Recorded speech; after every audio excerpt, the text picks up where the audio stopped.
The target of a recent bomb attack in Monaco tells CNN that rogue Ukrainian intelligence agents may have been paid to assassinate him in the wealthy Mediterranean tax haven. Vadim Yermolayev survived the powerful blast in June, which also seriously injured his partner and a child. Speaking in his first television interview since then, he is now calling on the authorities in Kyiv to step up their investigation. Matthew Chance has this exclusive report. It's a super glamorous playground for the super rich. One of the world's tiniest nations, Monaco promotes itself as a haven of wealth and tranquility on the picturesque shores of the Mediterranean. But one evening in June, as a Ukrainian-born businessman walked home with his family, that carefully manicured image of security and calm was shattered, plunging the principality into violence and chaos. Well, this is the exact place where the explosion took place. You can still see the impact of the shrapnel. The stucco plasterwork here around the door has all fallen off. And, you know, if I lift up the tarp here, you can see the marble steps and the brickwork is all shattered. We've also made contact with the target of the attack, and despite his grave injuries, he's agreed to speak out. When the explosion went off, I saw my partner Anna lying on the steps with badly injured legs. My son was waving his bloodied arms, and I had burns across my whole body and was missing pieces of flesh. I'm not a confrontational person. I've always tried to avoid any sharp conflicts, so I don't understand the reason why this happened. There's a suggestion in Ukraine, and there are reports in Ukraine, that this assassination attempt was linked to your involvement, alleged involvement in organised crime. How do you answer that?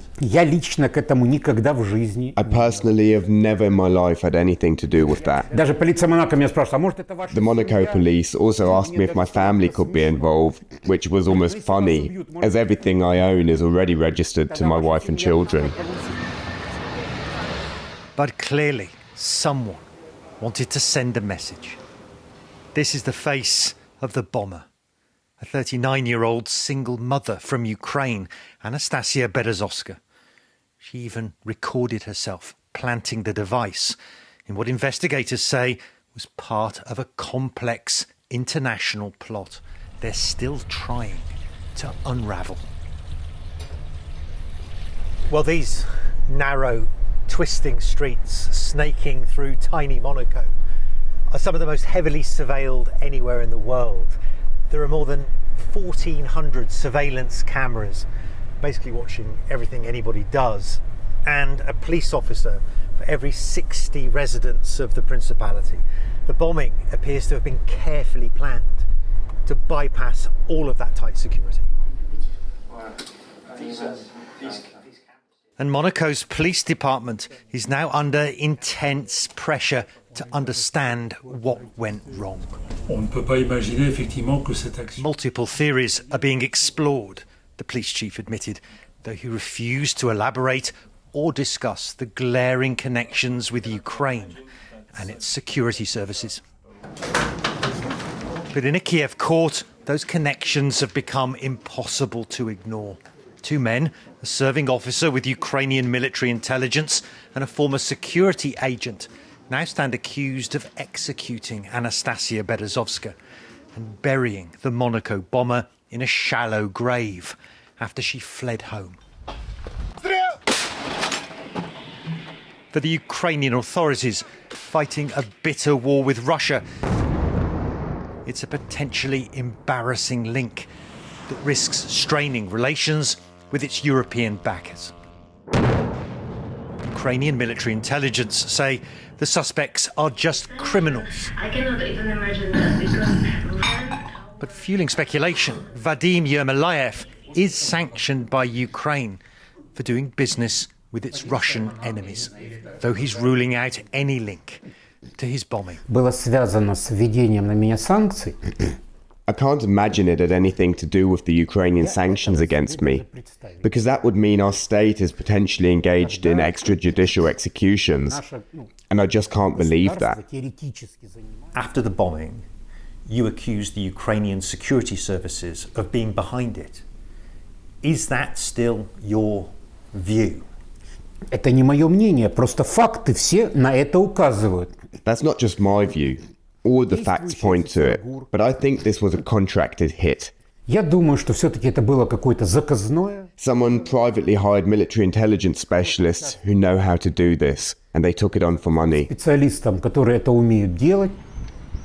In both Monaco and Kyiv, investigations are now in full swing to uncover the facts, including the possible role of Ukrainian guns for hire or rogue agents, making one of the world's most glamorous enclaves feel a lot less secure. Matthew Chance, CNN Monaco. Well, a shocking twist in the investigation into a Monaco bombing attack that wounded a Ukrainian businessman.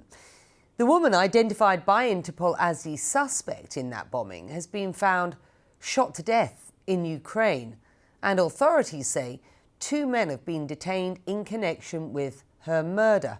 CNN's Nick Paton-Walsh, following the latest developments, and filed this report. The startling, remarkable story of what seems to be an attempted assassination on a Ukrainian millionaire in the otherwise peaceful and luxurious territory of Monaco has taken yet another remarkable twist. The woman sought by Interpol's Red Notice for being the prime suspect in this particular crime, Anastasia Berezovska, a 39-year-old Ukrainian, well, she herself has now been found dead in her native Ukraine.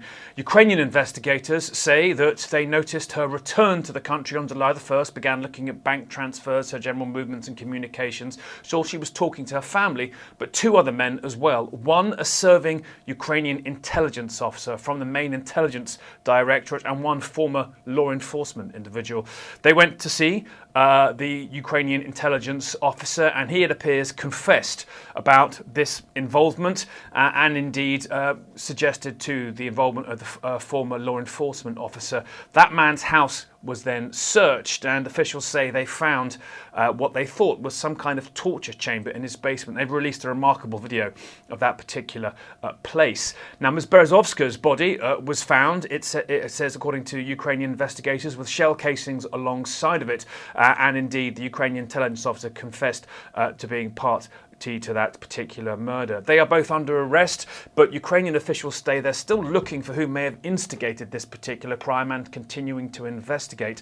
A reminder of how we got here in the first place. Ms. Berezovska was pointed out potentially as the prime suspect here by Monaco prosecutors who studied CCTV around the residence where Mr. Yermolayev was hit by a bomb carried in a shopping bag. They noticed a man in the days ahead, and then just the day before the device went off, a woman, Ms. Berezovska, indeed police say. They traced her back to Germany where she was last resident, and now it appears she fled to Ukraine. A remarkable story here, one in which it seems that the apparent hitman was then killed by those who may well have contracted her to do the job. Investigators still looking for who may have been on high here. I think certainly an unwelcome embarrassment for Ukraine that their intelligence officer, one of them, might be involved in something as high profile as this.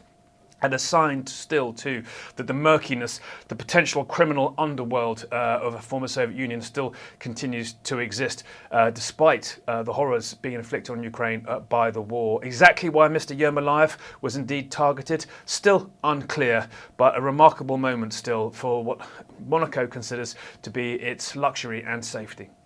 Nick Paton-Walsh, CNN, London.